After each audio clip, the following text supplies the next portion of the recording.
Hello, मैं हाँ, कौन बात होम्योपैथिक कर से रहे हैं? बोल रहा हूँ डॉक्टर दत्ता। हाँ, डॉक्टर दत्ता नमस्कार सर। जी, नमस्कार, हाँ। बोलिए क्या सर वो बोल रहे थे आप बताइए? हाँ सर, वो पिछली बार आपने जो दवाई दी थी ना 2 हुँ, मंथ्स के लिए, हुँ, तो उसके अंदर वो गोलियाँ भी थी और वो लिक्विड भी थे। हुँ, तो उसमें सर अपने को इम्प्रूवमेंट क्या हुआ कि उसके अंदर ना थोड़ा हार्डनेस भी आया हुँ, और टाइमिंग भी बढ़ा सर। मतलब अब टाइमिंग कैसे समझते हैं तो मैस्टरबेशन से समझते हैं सर, हुँ, क्योंकि मेरा अभी मैरिज नहीं हुआ ना, हुँ, तो वही है। और उसके बाद में हार्डनेस भी बढ़ा अच्छा, और मॉर्निंग इरेक्शंस भी आ रहे हैं सर उसके अंदर। अच्छा। नमस्कार दोस्तों, अभी आपने जिस पेशेंट का आवाज़ सुना, इस पेशेंट को बेसिकली इरेक्टाइल डिस्फंक्शन लिंग में कठोरता की प्रॉब्लम है। कठोरता ठीक से मेंटेन नहीं होता है, इच्छा की कमी है। और ये पेशेंट मेरे पास आने से पहले कई जगहों से ट्रीटमेंट किया हुआ है। बड़ी-बड़ी जगहों से इन्होंने जाकर ट्रीटमेंट किया हुआ है, लेकिन कुछ खास परिणाम इनको नहीं मिल पाया है। इनको वेरिकोसिल की भी प्रॉब्लम है और साथ ही साथ इरेक्टाइल डिस्फंक्शन और इनको लिंग में कठोरता की कमी है और मन में इनको सेक्स के प्रति विचार उतना ज़्यादा उत्पन्न नहीं होता है। तो इस प्रॉब्लम के लिए कई जगह से ट्रीटमेंट किया हुआ, लेकिन ऑल इन वेल कोई खास इम्प्रूवमेंट इनको नहीं हो पाया है। अब इनका ट्रीटमेंट मेरे पास चल रहा है पिछले 2 महीने से। इस पेशेंट को मैं थॉरोली केस टेकिंग करके कॉस्टिकम प्रिस्क्राइब किया था। कॉस्टिकम 0/1, 2, 3, 4 इन एलएम पोटेंसी 50 मिलीसिमल स्केल, जो कि इससे पहले किसी ने भी इनको कॉस्टिकम प्रिस्क्राइब नहीं किया था, जबकि ये पेशेंट कॉस्टिकम है, यानी Causticum is the constitutional remedy for this particular patient and without giving Causticum this patient can not be cured. इस पेशेंट को क्योर करने के बारे में हम लोग सोच भी नहीं सकते हैं। तो किसी ने भी कॉस्टिकम जब नहीं दिया तो कैसे पेशेंट क्योर होगा? अब इस पेशेंट को मैं कॉस्टिकम जैसे ही दिया तो पेशेंट को अच्छा इंप्रूवमेंट आना स्टार्ट हो गया। विद इन 7 डेज, 7 दिन का अंदर ही पेशेंट का फीडबैक आया कि डॉक्टर साहब बहुत अच्छा इंप्रूवमेंट मुझे फील हो रहा है, अच्छा इंप्रूवमेंट मुझे आना स्टार्ट हो गया है। अभी पेशेंट का मैं फिर से फॉलोअप किया, पेशेंट ने बताया कि अच्छा इंप्रूवमेंट है, अच्छा इरेक्शन आ रहा है, मॉर्निंग इरेक्शन अच्छा से आ रहा है, लिबिडो फिर से मेंटेन हो रहा है और वेरिकोसिल के अंदर भी इनको अच्छा इंप्रूवमेंट है। जब ये पेशेंट मेरे पास आया हुआ था केस टेकिंग कराने के लिए, जब ट्रीटमेंट स्टार्ट करने के लिए जब ये आए थे, तो उन्होंने मुझे बताया कि डॉक्टर साहब दोनों ही टेस्टिस यानी बायलैटरल टेस्टिस के अंदर इनको वेरिकोसिल की शिकायत है।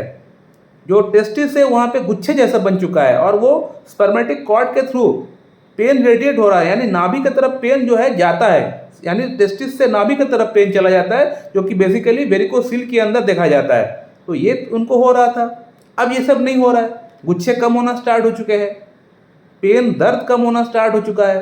तो ओवरऑल इंप्रूवमेंट हुआ है कॉस्टिकम से, सिर्फ एक पर्टिकुलर इंप्रूवमेंट हुआ ऐसा नहीं, सिंगल मेडिसिन ओवरऑल इंप्रूवमेंट हो गया है। हाँ, साथ में इनको टैबलेट इसलिए दिया गया था, मैंने नहीं दिया, पेशेंट ने खुद बताया डॉक्टर साहब जो टैबलेट है उसको ही भेज दीजिए, क्योंकि मेरा शादी सामने है, घर से प्रेशर मुझे मिल रहा है कि शादी करो करके, तो मुझे जल्द से जल्द ठीक होना है, तो उसको भी आप डाल दीजिए। तो पेशेंट के कहने पर मैंने डाल दिया उसको, तो उससे और अच्छा इंप्रूवमेंट आ गया, फास्ट इंप्रूवमेंट आ गया, जल्दी इंप्रूवमेंट होना स्टार्ट हो गया उससे। बट कॉन्स्टिट्यूशनल रेमेडी के तौर पे Causticum is the main medicine, मेरा गोली यहाँ मेन मेडिसिन नहीं है। बहुत लोग बिजनेस करने के लिए बोल देते हैं कि मेरा बना हुआ जो जेल है, जो टैबलेट है, वो मेन मेडिसिन, उसको ले लीजिए आप ठीक हो जाएंगे। मैं ऐसा नहीं कहूँगा, क्योंकि मैं बिजनेस माइंडेड नहीं हूँ। मैं कहूँगा Causticum is the main medicine.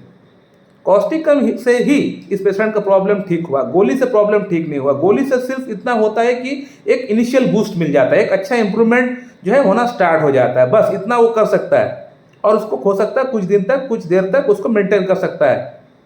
लेकिन प्रॉब्लम को क्योर मेरा टैबलेट या किसी का बना हुआ टैबलेट, जेल, गोली, ऑयल कोई नहीं कर सकता है। सिंगल मेडिसिन प्रिस्क्राइब करना पड़ेगा, वो है कॉन्स्टिट्यूशनल रेमेडी। कॉन्स्टिट्यूशनल रेमेडी जब तक आप प्रिस्क्राइब नहीं करेंगे पेशेंट का अंदर, तब तक आपका पेशेंट का प्रॉब्लम क्योर नहीं होगा। अब इस पेशेंट को कॉस्टिकम क्यों प्रिस्क्राइब किया गया था?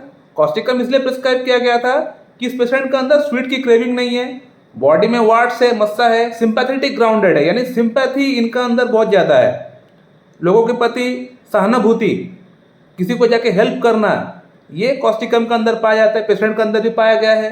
पेशाब लगता है तो पेशाब कंट्रोल नहीं कर पाते हैं, इनवॉलेंट्री यूरिन हो जाता है कई बार, तो ये भी कॉस्टिकम है। Causticum is also a right sided remedy, just like lycopodium, just like kali carb, just like calcarea carb. तो कॉस्टिकम जो है राइट साइडेड रेमेडी, और इनका जो वेरिकोसिल का प्रॉब्लम है ये भी राइट साइड से ही स्टार्ट हुआ था। तो ये भी कॉस्टिकम इंडिकेट कर रहा है। और इसके अलावा अगर पेशेंट का अगर फैमिली हिस्ट्री की अगर बात करें, अगर माइग्रेन की बात करें, तो वहाँ भी पेशेंट का फैमिली हिस्ट्री में साइकोटिक मैनिफेस्टेशन पाया गया है। तो ये भी इंडिकेट कर रहा है कि पेशेंट जो है साइकोटिक है।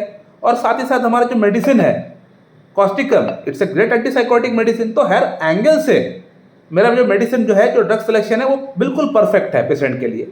और साथ ही साथ पेशेंट का अंदर कॉस्टिकम को और सिम्टम्स भी मैच किए, टाइम मोडालिटीज भी कुछ मैच किए, राइट साइडेड एग्रावेशन भी मैच किए, prefers green chillies, raw salt ये भी मैच किए, एंजाइटी मैच किए, कॉन्स्टिपेशन मैच किए, पसीना मैच किए। तो सब कुछ मिला के टोटलिटी के बेस पे कॉस्टिकम प्रिस्क्राइब किया गया था और कॉस्टिकम से पेशेंट का प्रॉब्लम जड़ से क्लियर हो गया, जड़ से क्लियर हो जा रहा है। और 1-2 महीने में पूरी तरह और अच्छा इंप्रूवमेंट आ जाएगा पेशेंट का अंदर। पेशेंट का फीडबैक भी आप देख पा रहे हैं व्हाट्सएप पे जो पेशेंट ने किया है। तो एक पेशेंट जब इस तरह का फीडबैक डालता है, मतलब आप समझ सकते हैं कि पेशेंट को कितना अच्छा इंप्रूवमेंट हुआ है, तभी जाके पेशेंट का दिल से इस तरह का फीडबैक आता है। सो माय डियर फ्रेंड, बहुत लोग बोलते हैं कि होम्योपैथी बेकार है, काम नहीं करता है, होम्योपैथी फालतू है। तो होम्योपैथी बेकार नहीं है, होम्योपैथी फालतू नहीं है। होम्योपैथी में सही दवा का सिलेक्शन करना एक बहुत बड़ा आर्ट है, जो कि खुद से नहीं हो सकता है। उसके लिए आपको एक डॉक्टर के पास से जाके आपको उनको केस टेकिंग पूरा दे के आपका ड्रग सिलेक्शन करना पड़ेगा, ट्रीटमेंट उनसे स्टार्ट करना पड़ेगा। अब इनका वीडियो, उनका वीडियो, मेरा वीडियो देख के जो हम लोग जनरल मेडिसिन बताते हैं और उन मेडिसिन को खा के आप समझते हैं कि सोच रहे हैं कि आपका प्रॉब्लम ठीक हो जाएगा, तो ऐसा नहीं होने वाला। कॉन्स्टिट्यूशनल मेडिसिन का सिलेक्शन कर पाना बहुत डिफिकल्ट है। बहुत लोग मुझे बोलते हैं, डॉक्टर साहब आप इतने सारे मेडिसिन का नाम बताते हैं, कौन सा मेडिसिन खाना है, कौन सा नहीं खाना है, कोई एक मेडिसिन का नाम आप क्यों नहीं बताते हैं, या फिर कोई एक कॉम्बिनेशन आप क्यों नहीं बताते हैं कि सब मेडिसिन एक साथ मिला के आप इस पर्टिकुलर प्रॉब्लम के लिए कॉम्बिनेशन ले लो, आपका प्रॉब्लम ठीक हो जाएगा। आप ऐसा क्यों नहीं करते हैं? तो उन लोगों को मैं कैसे समझाऊं कि होम्योपैथी में कोई भी फिक्स मेडिसिन नहीं होता है, चाहे प्रॉब्लम कुछ भी क्यों ना हो जाए। जैसे आपका लक्षण रहेगा, लक्षण के अनुसार ही आपको अपना दवा मिलेगा। अब अगर इस पेशेंट का अगर सिम्टम्स मेडोरेनियम का होता तो मेडोरेनियम से प्रॉब्लम ठीक होता, अगर लाइकोपोडियम का होता तो लाइकोपोडियम से प्रॉब्लम ठीक होता। अब इस पेशेंट का सिम्टम कॉस्टिकम से मैच किया है तो कॉस्टिकम से प्रॉब्लम ठीक हो रहा है। तो यही चीज़ मैं आप लोगों को समझाने का प्रयास करता हूँ कि होम्योपैथी में फिक्स मेडिसिन नहीं होता है। यही इसका खासियत है, इसका खूबसूरती है कि यहाँ पे फिक्स मेडिसिन नहीं होता है और इसीलिए पेशेंट क्योर भी हो रहा है। अगर फिक्स्ड आइडियोलॉजी अगर रहता है, जैसे एलोपैथी में होता है कि इस पर्टिकुलर प्रॉब्लम के लिए मेडिसिन, उस पर्टिकुलर प्रॉब्लम के लिए वो मेडिसिन, थेरेपेटिक ट्रीटमेंट अगर यहाँ भी अगर स्टार्ट हो जाता है तो पेशेंट को क्योर नहीं मिल पाता, क्योर पेशेंट नहीं हो पाते। माय डियर फ्रेंड, मैं इस वीडियो को यहीं पे एंड करना चाहूँगा। So thank you very much and have a good day.